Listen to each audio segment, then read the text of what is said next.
ছোট্ট রিয়ান বাদাম বিক্রেতা। সে হচ্ছে তার বাদামগুলো আমার খোলাতে এসে গরম করে নেয় ফ্রিতে। ওর সাথে ভালোই একটা সম্পর্ক। ও হচ্ছে আমাকে যথেষ্ট পরিমাণে মানে, অ্যান্ড আমি ওকে যথেষ্ট পরিমাণে আদর করি।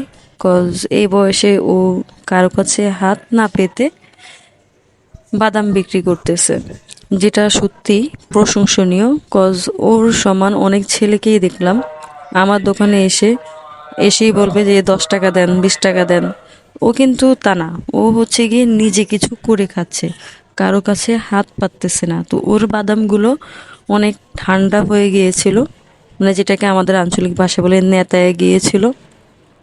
ও আমার দোকানে এসে আমার খোলা গরম করা লাগে পিঠা বানানোর আগে, ওই সুযোগটাকে কাজে লাগানোর জন্য বাদাম সবগুলো আমার খোলাতে দিয়ে দেয়, যাতে একটু গরম হয় আর হচ্ছে একটু ক্রিস্পি ভাব থাকে আর কাস্টমারকে ভালো বাদাম দিতে পারে।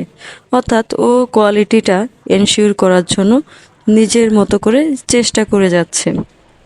আর সত্যি প্রশংসনীয় ওর কাজগুলো, কজ এই বয়সে ও এত পরিমাণে পরিশ্রম করতেছে।